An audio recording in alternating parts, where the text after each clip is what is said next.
Thank you so much for the invitation to present for the ENIGMA-U neuropsychology series.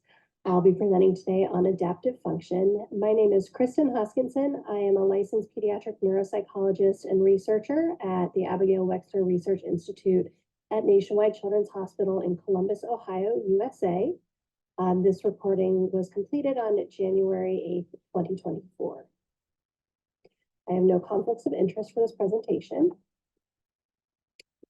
And I really appreciate the invitation to present on adaptive function because it's a construct that I consider quite a bit in my program of research, and also really enjoyed the process of learning to integrate effectively in clinical practice.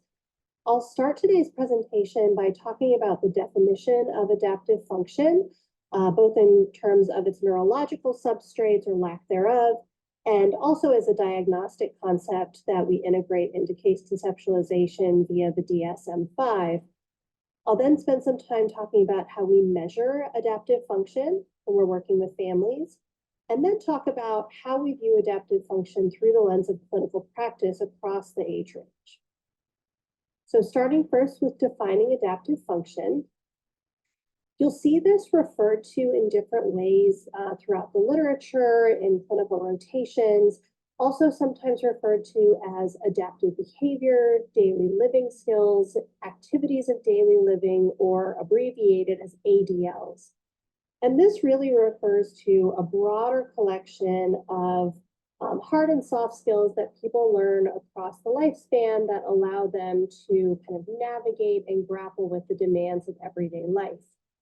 And it's really, I consider it to be a view of one's competence to meet the demands of living that's really captured within a cultural context, within an environmental context that reflects really what is expected of people at different stages of life in the day-to-day environment they're growing up in.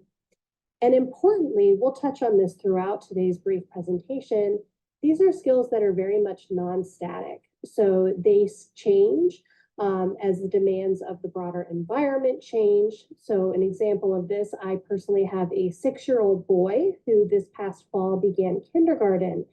And while he didn't have much change in his age from the transition in August of 2023 as a child attending daycare that was very much play-based to a very structured kindergarten classroom, not a lot of change in age or physical development, but the demands of his environment changed quite a bit. And so a reflection of his ability to generate new adaptive skills was really reflected in his ability to transition from the one non-structured or semi-structured environment to something much more structured when he began formal schooling. We also see this non-static nature of adaptive function reflected in responses to a particular stressor. So often in my practice as a pediatric neuropsychologist, this may be in the context of a significant injury or a chronic illness condition that affects either physical function, cognitive function, endurance, something that's going to really translate into some impact on day-to-day living skills. You can imagine this would also be the case for those who do geriatric neuropsychology, who see types of injury, types of illness, neurodegenerative conditions that are more typical of older populations. And so across different measures, and in a moment we'll talk about specific measures of adaptive function, across measures, we see adaptive function typically subdivided into 3 main components. So to start, we have conceptual skills. So these are skills that are often really thought about in the context of schooling or in early developmental goals, things like learning to read, learning to tell time, learning how to use money to manage expenses, and to really kind of learn the foundational skills that will then serve in more complex environments. Another important domain that, again, I think quite a bit about in my own work are social skills. And so these go beyond kind of basic conceptual skills like learning to use language, but are really more rooted in, can you attend to and focus and follow social norms? Do you recognize nonverbal social overtures? Can you learn and use manners effectively? And even when you're not with others, this domain also captures how well you're able to kind of occupy your own self in time. So if you are left to your own devices, can you figure out appropriate, stimulating, safe activities to do? And then finally, we have practical skills. I think of these as kind of the application of some of those conceptual and social skills that combine to, can you navigate these more kind of complex, demanding skills like, can you navigate the broader community safely? Can you use public transportation or get yourself from point A to point B? Using directions, using technology, but also aspects of self-care. Do you recognize what it means to have cleanliness or to navigate all of the pieces of hygiene that are socially appropriate and that rely on these rooted conceptual skills in order to make you an effective, functioning person of your chronological age? And the skills that are subsumed under adaptive function are, as is probably clear at this point, largely experience-based. These are things that we learn over time, not necessarily in a classroom, but by observing our surroundings. And we think that these are really reinforced in two different ways. Number one being internally, again, drawing from my own experience with my 6-year-old, witnessing his growing confidence while learning to tie his shoes. Back when I was putting him only in slip-ons or in Velcro shoes, he got very skilled with Velcro and had a little bit of apprehension with making that transition into tying shoes. So I've gotten to see him as he's practiced, as he's learned, as he's observed, really gaining some confidence that then is going to hopefully have him kind of leaping into additional kind of more nuanced self-care measures. And then there are also some external sources of reinforcement. So an example of this is, he is on this basketball team, and at the beginning of the season, all of the kids were kind of playing on their own individual teams of one, not doing a lot of passing, just doing a lot of running with the basketball and then shooting on their own. But we saw across this season a lot of positive responses to kind of peer collaboration. And so learning that that more advanced skill of teamwork and cooperation and being able to effectively be one member of a larger group is a very important social norm that is going to serve him well moving in further in elementary school. And having that positive experience of, oh, I passed it, and then that made my teammate happy. And so I know that, if it feels good to make someone happy, then maybe that's a behavior that I should continue to work on integrating into my play. I also, much of my own research integrates brain systems in complex behaviors. And in my experience, I have yet to untangle one adaptive function network. Just as the skills are diverse, so are the neurological substrates. Aspects of adaptive function rely on complex language, rely on memory, rely on motor function. And so when we think about the types of adaptive function that may be impacted by a certain type of injury or a certain medical condition, those impacted versus non-impacted skills are really driven by the type of condition, the extent of it, the reversible versus irreversible nature of it, rather than something being singularly rooted to one neural network. And ideally, when these things happen potentially earlier in life or in skills that are amenable to intensive intervention, we hope that we can then capitalize on brain plasticity and then do kind of repeated training over time as part of our intervention methods.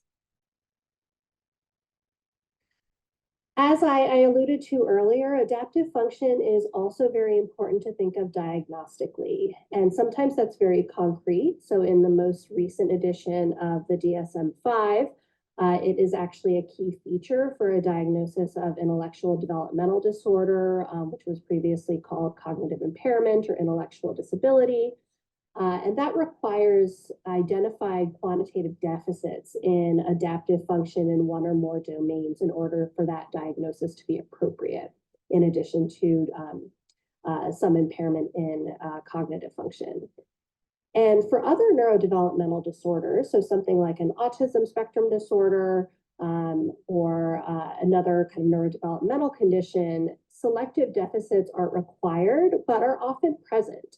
And so there, it's not necessarily a key factor in making the diagnosis, but maybe in prognosticating and certainly maybe in designing the appropriate intervention. On the other side of the spectrum, for my colleagues who are in adult or geriatric neuropsychology, this is also a very important domain for diagnosing disorders in aging populations. So particularly in early diagnosis or in monitoring functional change or response to intervention in dementias or neurodegenerative conditions. So now I'd like to spend just a couple of minutes talking about measurement of adaptive function and different considerations that are important to keep in mind when integrating adaptive function measurement in your neurocognitive and neuropsychological assessment. And it's important to know that, yes, most of the behaviors that we're talking about in adaptive functions are observable. But as neuropsychologists, we unfortunately rarely have the opportunity to go out into the wilderness and observe our patients in more naturalistic settings. So the majority of assessments typically rely on either rating forms. So they're individual target items that tap the three domains, so conceptual, practical, and social domains. And so that may start with something that's very basic. So in terms of things like social communication, does a young infant smile when their parent or a familiar adult enters the room? And then they become more complex. So I already referred to the skill, the fine motor skill of tying shoes. Health and safety behavior, does a child recognize if it's cold outside or raining that it's important to wear a coat? Getting into early academic skills, does your child effectively regulate their body? Do they stand still or sit still when needed? Are they able to follow instructions? And then as we get into the later adolescence and into adult assessment, even things like balancing a checkbook or checking bills before paying to make sure that they're accurate. So these are skills that kind of build on themselves and complex over time. And it's important to know that while some measures do provide a self-report rating form, these are often completed by one or more proxy raters rather than the individual. That's particularly important when we may be worried about the level of insight or the ability to self-reflect of our patient. And it could also be nice just to look at similarities or discrepancies across different reporters. Some of these measures are also available in interview form. In these interviews, these items are similar or identical, but are usually a semi-structured or structured delivery with queries for kind of ambiguous answers. And that does become very important for a key issue that I'll mention in just a moment. I did want to provide just a brief table of some of the more common measures of adaptive function that we may see in clinical practice. The two that I'm most familiar with, being a pediatrics person myself, are the Adaptive Behavior Assessment System, or the ABAS, which is in its 3rd edition, and the Vineland Adaptive Behavioral Skills, or the VABS, which is also in the 3rd edition. Both of these were most recently normed in the mid-20 teens and have a very wide age range with both proxy proxy parent and teacher report forms. The ABAS does have an adult self-report form in addition to the proxy, so that would allow you to look at, maybe you would consider it level of insight, but potential similarities and discrepancies across reporters in ability to manage one's own self-care. And then the Vineland also has an interview that is typically, again, reported by a proxy. And it's important to note that these adult measures, the proxy would not necessarily always be a parent. It may be a roommate or a partner. And then for older adults, is often completed by either a caregiver or an adult child. Another measure is the Diagnostic Adaptive Behavior Scale. This was also most recently normed in 2016 and is pediatric focused and entirely interview proxy based.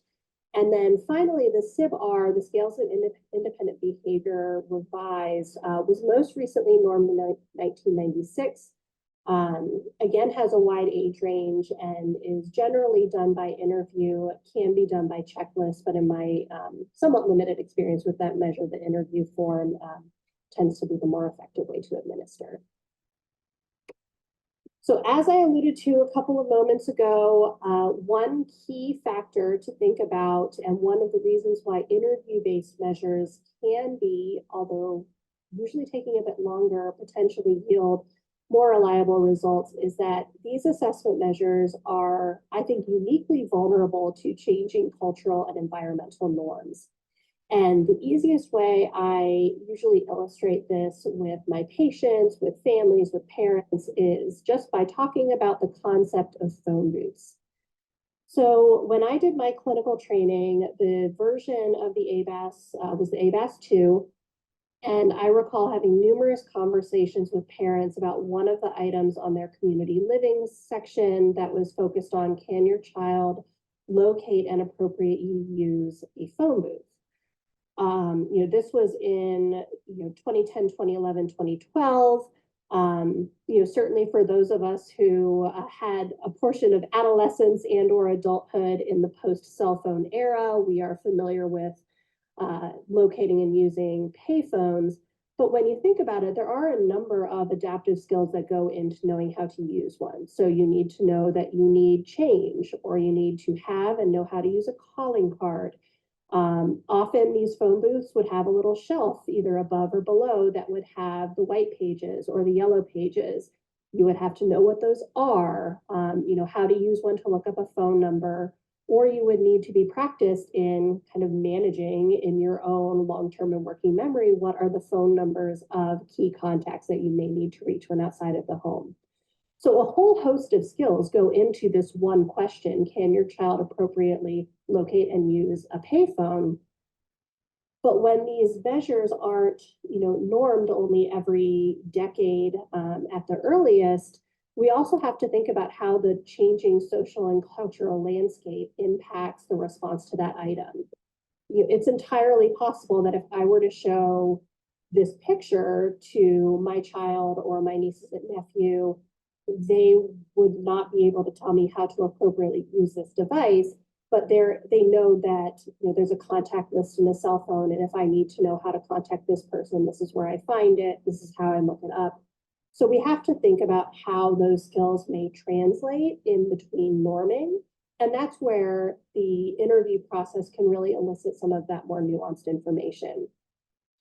The other important thing that you can get at a bit more effectively in the interview is the difference between can they do something or do they do something? And the motivation, the impact of motivation, the impact of significant mental health concerns on whether they do something, even if they are physically able to, can also be very informative. And that nuance can sometimes get lost when you're just doing a rating form, but can be really illuminating when you think about how this child is actually doing in day-to-day life and what maybe are going to be appropriate intervention targets or ways to monitor progress over time. So now I'd like to spend just a couple of minutes talking about what this looks like in clinical practice, beyond some of the points that I've already raised, both in pediatric neuropsychology and when working with adults or older adults. And we've already mentioned that there are kind of narrow windows where this may drive diagnostic decisions, so particularly with intellectual developmental conditions or intellectual disability. But more often than I'm necessarily making that formal diagnosis, it provides a really kind of real world way to benchmark the impact of disease or disability on day-to-day function. So for instance, when working with someone who was diagnosed and had surgical resection of a malignant brain cancer, how much does ongoing treatment or surgical late effects impact activities of daily living? And then how can we watch that change over time as recovery occurs? How can we use that to inform intervention approaches or to track responses to things like physical or occupational therapy? And then in conditions that may unfortunately be neurodegenerative or worsen over time, can we not only track improvement in response to intervention, but also monitor for potentially concerning signs of decline? So I wanted to provide just two kind of hypothetical case examples, and I intentionally kept these hypothetical because I do think that by honing in on a particular specific case, you can lose some of the heterogeneity in what this may look like. As a clinician, I did see a large number of youth who had different forms of cerebral palsy following some kind of acquired brain injury, including a number of young children who had hemiplegic forms of cerebral palsy following things like childhood stroke. And in those cases, there were a lot of things that I tried to kind of keep in the back of my mind as I was going into diagnostic interviews and into assessments. The first being, what was the level of overall intellectual functioning? So first, should we even be considering diagnostics here? And in a number of youth who have hemiplegic cerebral palsy, their overall intellectual functioning, may be anywhere from below average to, completely what you would expect of a child their age. It may be just more specific functions that are impacted. And so it may be a diagnostic consideration, but it very easily may not be. Also, is there any basis for concerns for stagnation of development of adaptive skills or a potential regression in adaptive skills? And hopefully that's not what we would expect after the acute period following a stroke for something like cerebral palsy. What is the pattern of adaptive strengths and adaptive weaknesses? And in something like medical conditions that are maybe more primarily affecting motor function, you would anticipate that there would be a number of strengths in addition to potentially some more of the narrow weaknesses and motor skills, and look for opportunities to then capitalize on strengths. And then using that pattern of strengths and weaknesses to design appropriate intervention targets, maybe targeting, again, those strengths to combat those weaknesses, and then looking for what weaknesses may be amenable to intervention and setting those as more proximal and long-term goals. Jumping over into adult neuropsychology and geriatric neuropsychology, a typical case may be, an older adult, in this case, a 76-year-old man, where a family is seeking an assessment because they're concerned about recent memory lapses. So, forgetting recent events, losing track of belongings. And here, there again are a number of things to consider. So what was the baseline level of function? So what is the family then comparing this to? And then how recent, how abrupt are these changes? And what types of skills are these changes really impacting? And how much is this really, getting at their ability to navigate the more complex outside world? Also important to consider are other relevant contextual factors. And so, were there any recent injuries, illnesses, falls? What is any relevant potential family history? So is there a family history of dementia? Is there a family history of other neurodegenerative conditions? Anything that you would want to take into account in terms of recent losses that may impact some of the potential comorbidities that can also be important.